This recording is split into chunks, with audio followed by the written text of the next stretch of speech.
This is our second video from Penang, and today we will show you our visit to the Penang Hill, where we went on an uphill train, and we have been to Peranakan Mansion, which was an awesome building with a lot of wealth. For those of you that have seen some of our videos, you know that we are planning a lot, but not enough or not good enough.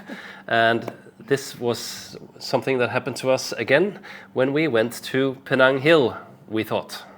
Yeah, that was our first try to go on Penang Hill, and at least I knew it was 1st of May, Labor Day, and we didn't connect it that it's an international holiday. So we tried to go to Penang Hill that day, and that was a very bad idea.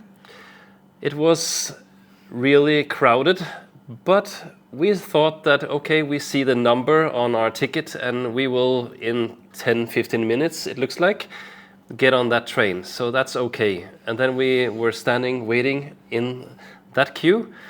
And what we didn't see was that that queue was just a queue into the indoor queue. And then in the indoor queue, it also was organized in the beginning, and he said you should stand on the left side. We stood there, and then more and more people came in. And what I started to see then was that the express ticket that was about twice as much, they were walking past us all the time. And I thought that train is not that big, and if there's like 10 people at a time walking past us, how can we get on that train? And then we came into another room or hall, and it was just totally stuck with people. And then I got irritated, and then I talked to a security person or a ticket person, and that guy said, we need to talk to a woman.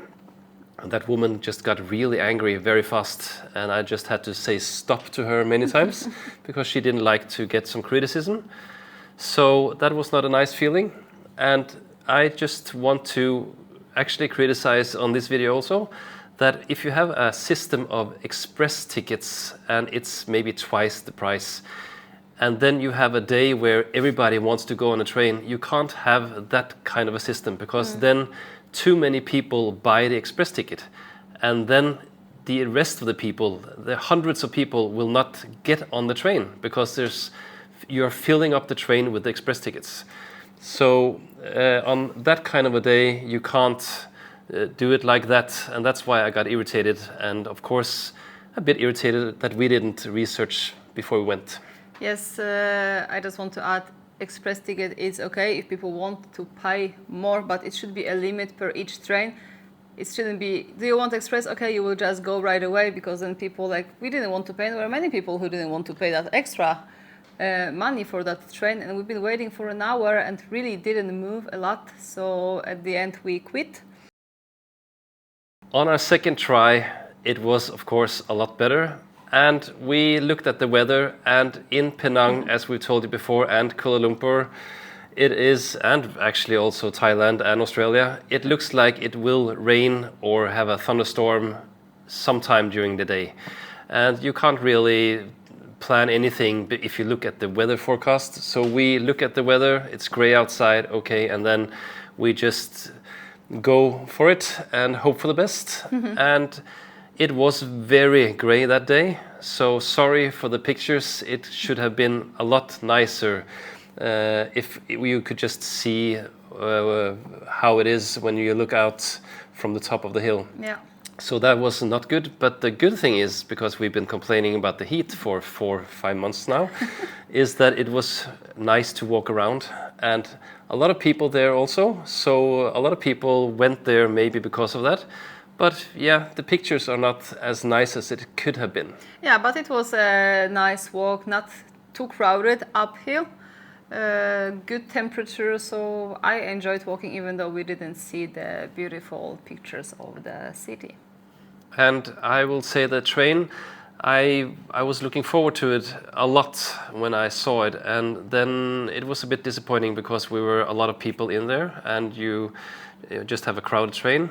But we were sitting at the window, but you don't see what I thought you were going to see. It's mostly just trees and a tunnel, so you don't get a view of the city or something on that trip, but it's a cool feeling going really uphill.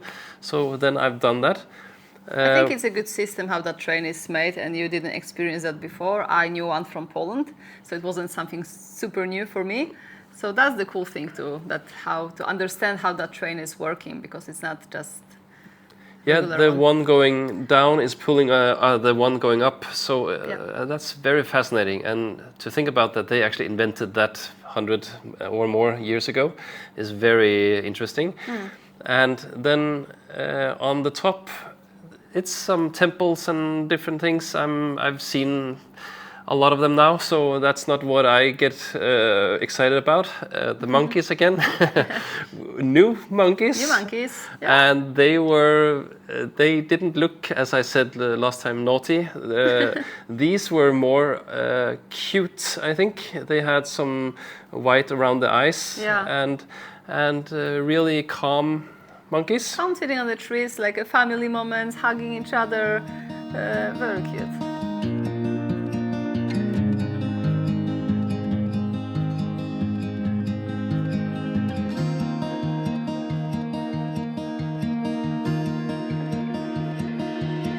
I don't know if I can find my way out.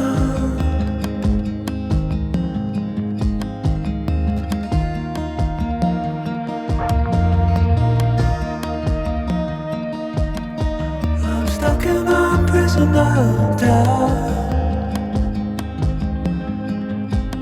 In this tiny shell, and everything is growing up tight. There's no room to breathe.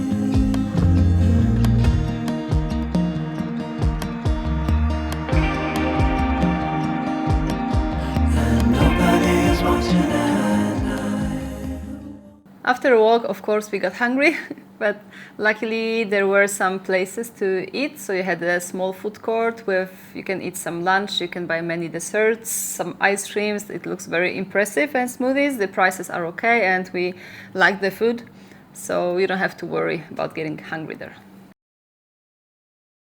Our second trip was to visit Peranakan Mansion.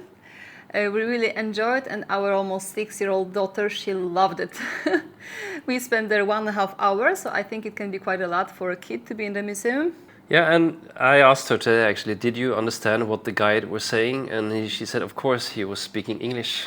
And she has only learned that on YouTube. Yeah. Maybe she's seen too much YouTube. Yeah, she has, but less than most people, most kids. So that's just how the times are, that the Yeah. kids learn English before they go to school. So that's cool. And she is also not the typical kid that is bored very easily. And she likes arts, and it looks like also museums. Yeah, culture in and general, culture, I think. yeah. Yeah. And I must say that the guide was amazing.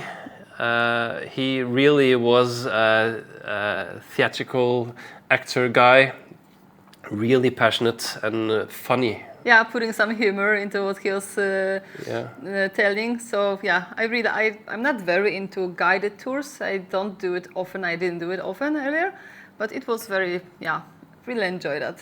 It's actually cool to have a guide tour. I have to say, we should do it more often. We should. I never do it. So, Yeah. but it's interesting because then you learn more some details about. Yeah, we were looking at some jewelry, and then when we went with him, I didn't put a lot of attention to that. And then he said, "Yeah, this jewelry it will never fade. The color it was blue because it was made of the feather of one bird." And he really zoomed and showed us, and like, oh, okay. Yeah, he zoomed with his camera and Yeah. then showed, and then really it looked like Like a stone mineral, or something, yeah. So that's really highly recommended. And I will say a couple of things about this mansion. The first thing is the wealth. We have royals in Norway and Denmark, Sweden, and you had in Poland before. And it's fascinating to look at the castles and all the jewelry. But every time it's a mixed feeling for me, because if you have like 3 diamond necklaces that are worth 2 billion, then wow, it's so cool to see it. And then I get the feeling of what you could have done with the money. And then Magda today said to me that, yeah, but most rich people are also giving away a lot of and helping the poor. And usually it's less than 1% of what they have, and they earn a lot more the next year and the next year, and then they just buy stuff. And that's really proof of that in that mansion, that they just bought more and more of the same. Because what can you do with the money? So, but he did a lot of nice things also to the city. I'm not going into the facts here, but at least it was a Chinese that was getting rich of a the tin production, and he was a good friend with the Chinese and the British. So he became a very important person and very, very rich. And another fascinating thing is that he said, the guide, that if your grandfather or your great-grandfather is getting rich, then everything is gone in 3 generations, max. Then everything is gone. But this mansion actually survived 5 generations. So that's also very rare, Yes. that the wealth and the family keeps it going for 5 generations. Kept it going. Now it's a private person who is owning that place. Yeah, a private collector, he said, his boss, the guide's boss, he just collects, was it shit or garbage, or what was it he said? He bought a mansion and it was totally destroyed, so he used 5 years to renovate and then gather all the previous belongings. Of course, if you like the video, please click on the like button, subscribe, select the notifications, the little bell, to be notified about our new videos. Soon we are leaving Penang, Malaysia, and we are going to Hong Kong. We are planning to visit Disneyland with our daughter, of course. And you will see a video from there when that's ready. So yeah, until then, have a nice time.